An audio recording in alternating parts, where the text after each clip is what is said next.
സ്നേഹമുള്ളവരെ, നമ്മുടെ ഇറവ് കപ്പൽപ്പള്ളി ഇടവകയിലെ മക്കൾ ആദ്യ കുർബാന സ്വീകരണത്തിനായിട്ട് ഒരുങ്ങി കാത്തിരിക്കുകയാണ്. ഈ ഞായറാഴ്ച മെയ് 12-ാം തീയതി രാവിലെ 8:30-ക്ക് അവർ ആദ്യ കുർബാന സ്വീകരണം നടത്തുന്നു. നമുക്കറിയാം, വിശുദ്ധ കുർബാന ഒരു ഓർമ്മയാണ്. ഓരോ മനുഷ്യനും നല്ല ഓർമ്മകളാണ് അവർ മുന്നോട്ട് ചലിപ്പിക്കുന്നത്. നമ്മുടെ മക്കളെ സംബന്ധിച്ചിടത്തോളം ഈ ദിനം നല്ല ഓർമ്മയായി മാറട്ടെ എന്ന് ആശംസിക്കുകയാണ്. ജീവൻ്റെ അടിസ്ഥാനമായ അപ്പത്തിലൂടെ യേശുനാഥൻ അവരുടെ ഉള്ളിലേക്ക് ഇഴങ്ങി വരുമ്പോൾ അതവരുടെ ജീവിതകാലം മുഴുവനുള്ള ഓർമ്മയായി മാറട്ടെ. ഈ മക്കൾക്ക് വേണ്ടി, ഈ ദിവസത്തിന് വേണ്ടി നമുക്ക് പ്രാർത്ഥിക്കാം. എല്ലാവരുടെയും പേരിൽ ഈ കുഞ്ഞുമക്കൾക്കും അവരുടെ മാതാപിതാക്കൾക്കും ജീവിതകാലം മുഴുവൻ ഓർക്കാവുന്ന ഒരു നല്ല ദിവസമായി ഇത് മാറട്ടെ എന്ന് ആശംസിക്കുന്നു. God bless you all.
പ്രിയപ്പെട്ടവരെ, ഈ വരുന്ന 12-ാം തീയതി ഞായറാഴ്ച ഞങ്ങൾ 46 പേരും ആദ്യ കുർബാന സ്വീകരിക്കാൻ പോവുകയാണ്.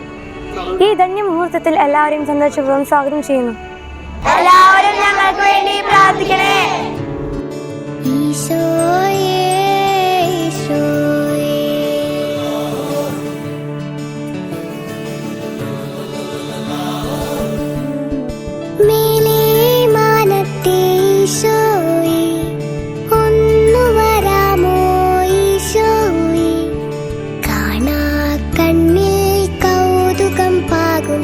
സ്വർഗത്തിൻ ലാവണ്യമേ സ്നേഹോ